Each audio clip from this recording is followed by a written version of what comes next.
Listen to ShowBizz or boxing. What's better? What's better?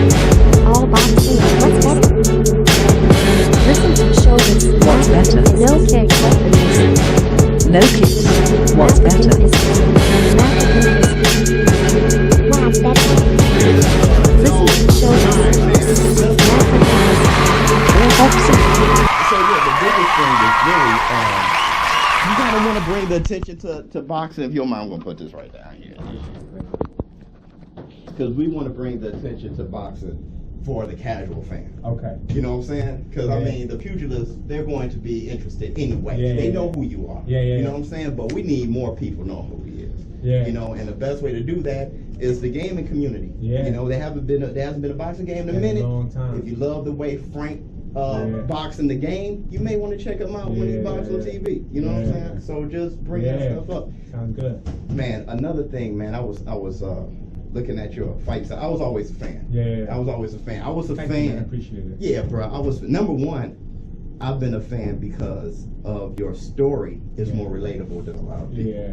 who just like killing it. You know what I'm saying? So I'm from like around the spot. I don't have a silver spoon in my mouth. Yeah. Yeah. So when I saw how he came up from the bottom and he fought his way up so quickly without being just baptized in the Yeah. sport with a whole bunch of amateur Yeah. wins and stuff like that, Olympic background, Yeah, like yeah. that.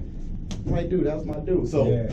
I immediately liked you when the first time I saw you, maybe a little bit late, but it was against John Thompson Yeah. because I knew who John was. Yeah. And I'm like, man, John's about to fight this cat. This cat undefeated was this cat. And when it was one of the nastiest knockouts. Yeah, that was actually my first televised fight, man. That was like the first televised fight. Like it was trying to breakthrough for me. From that on, it was like, all right, well, there we go. Oh, so I'm not late. Yeah, No, that was like my you first caught on the televised first fight. time You caught it too, like that was like the first official televised fight. He was already like the prospect coming up, Right. 14-0. I was 11-0 at the time, and it was like, okay, this is the guy that you know what I'm saying. I guess they were using me thinking that I would be like a good opponent for him, Exactly. and it didn't work. So nasty. I It love didn't work. Dude, and the thing is, that's kind of a testament to how you are, period, taking on all comers. Yeah. But what happened, I didn't see you for a minute, bro. To keep it real, there was like a time. It was like the past, before I signed with Main Events, the past 2 years, I was going through promotional and managerial problems, actually. Well, so much it was more promotional and advisory. I was down with the Wild Heyman thing. Right. And like after my first loss with Jared Hurd, they kind of set me back. They didn't set me, you know what I'm saying? They didn't have me fight for a full year. They kept saying, yeah, we're going to make you fight. We're going to make you fight. We're going to make you fight. And I kept agreeing to whoever. They was like, yeah, okay. Yeah, okay. Yeah, okay. Right. And they pushed it back all the way to like a full year. And then once the year came, they were like, all right, well, you're going to fight Ishe Smith. I'm like, all right, whatever. Like, you know what I'm saying? So I just wanted to fight at that time. And then, like, that was a really close fight in Vegas. You know what I'm saying? Which you like, could've went either yeah, way. could have went either way. I lost by 1 point. Technically, one judge had it a draw. Right. So it was one of those things that, That it was was like, very we were in close. Vegas. So, like, you take it as, I took it as, okay, it is what it is. So I got back immediately and I was like, okay, who we want to fight? Like, who we fighting?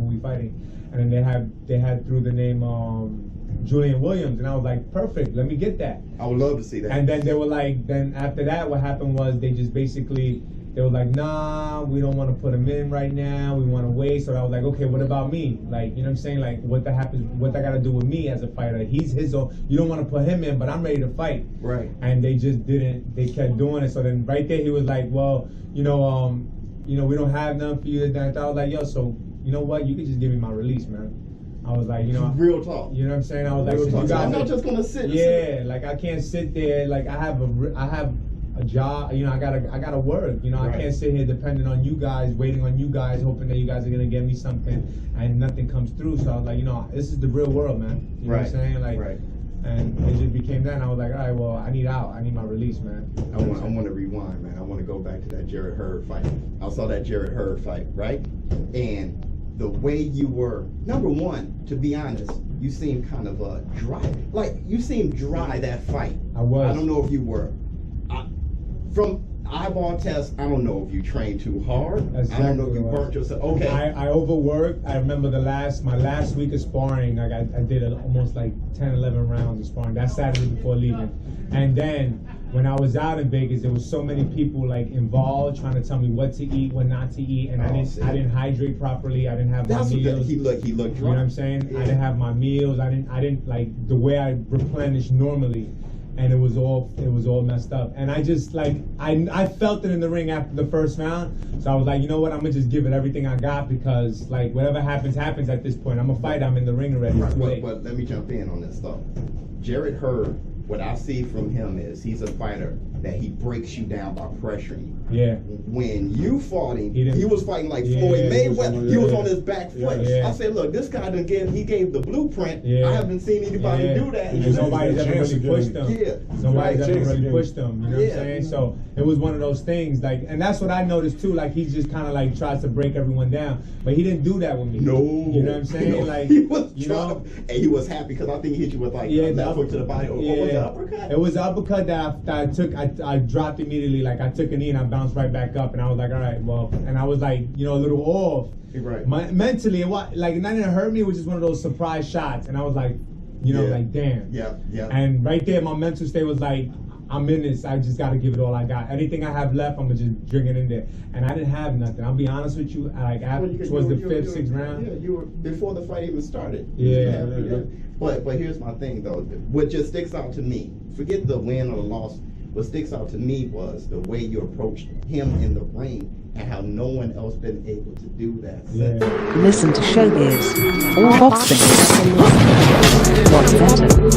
What's better? All boxing. What's better?